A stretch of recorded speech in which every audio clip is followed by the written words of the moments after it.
Assalamualaikum warahmatullahi wabarakatuh. Hello everyone, my name is MELA AMELIA. I'm from TBI 5D, and here I will make a video to fulfill my TEFL in Indonesia midterm exam. Okay, now I will answering the question, and I will summarize what I understood by answering the fourth question that Sanana shared. Okay, the first question is, what potential problem or issues should TEFL teacher anticipate? Yeah, I think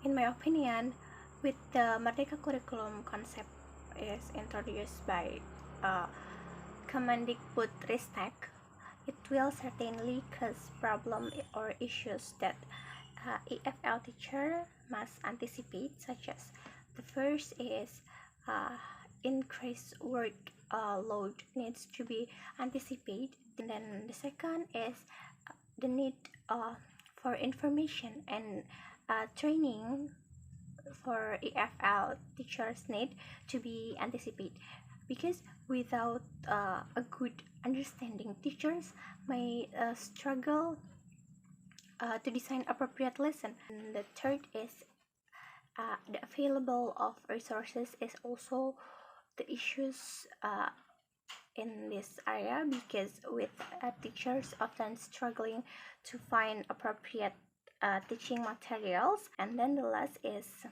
assessment and evaluation also need to be anticipated in the curriculum change. Okay, next the second question is, what essential principles are needed to qualify you as a competent TEFL teachers? Okay, if I want to be competent TEFL teachers, then understanding the important principle of learning and assessment is essential. So the principle needed to qualify as a competent TEFL teachers are, the first is planning for teaching principle. And then the second is validity and reliability in assessment are also necessary for every competent TEFL teachers, because valid and reliable is an assessment practice is ensured that student language proficiency is measured accurately. And then the third is practicality.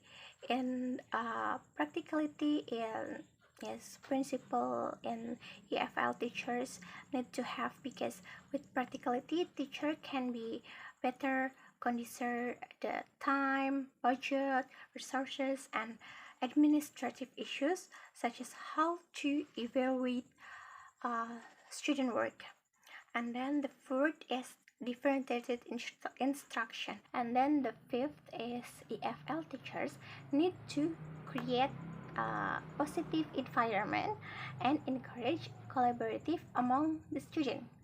And the third question is, what strategy can be used to encourage the effective use of formative and summative assessment in the TEFL classroom?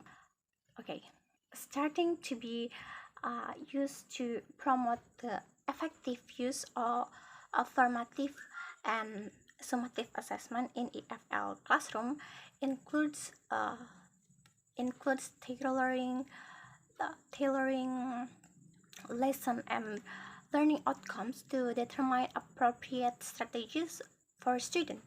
And then formative data can be collected using a variety of strategy, including pre-planned question, and then student self-assessment, or peer assessment, and then teacher feedback. Yeah, and then the summative strategy evaluate in the making decision about the final outcomes, like final exam. And then here I will give you example of a strategy according to my perspective. Like for example, like listening. In the listening is formative strategy is student listen to audio and note taking. And then the summative strategy is listening, using listening comprehension tests with various audio resources the question. And then in the speaking is for example, in affirmative strategy is using role play or group discussion maybe. And then in the summative strategy is oral exam on a specific topic. And then reading. In the reading is formative strategy is reading and discussion passage with the friend or group. And then the summative strategy is like a multiple choice reading comprehension. And then writing is in the formative strategy like write in the notes in daily activities. And summative strategy is can be used writing projects such as paper or journal. And then viewing like watching, yeah, right? Okay. Formative strategy in viewing is watch a video and analyze the video. And then the summative strategy is you can be used quiz to assess the understanding of visual material.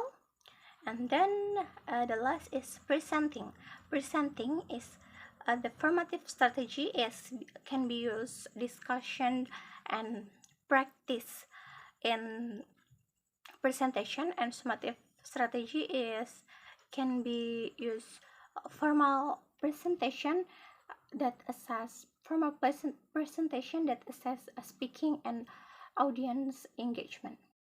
Okay, the third question is, from your perspective, how can EFL teachers design learning outcomes and learning objectives that are compatible with student assessment activities?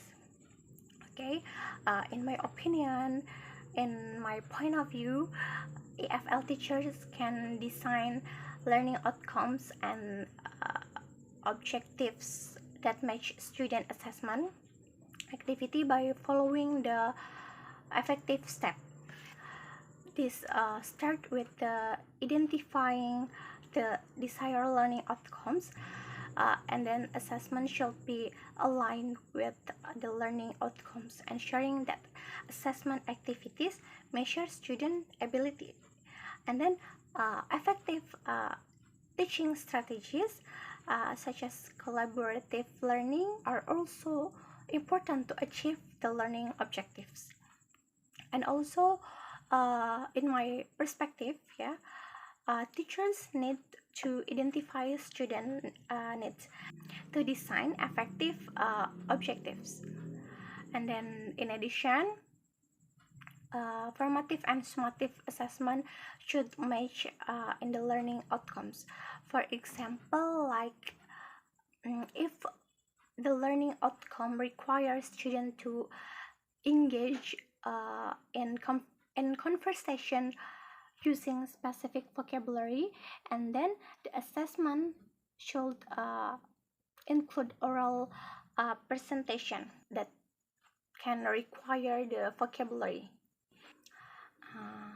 Yes, I think that's all for me, guys. Thank you for your attention and thank you for watching. Bye bye.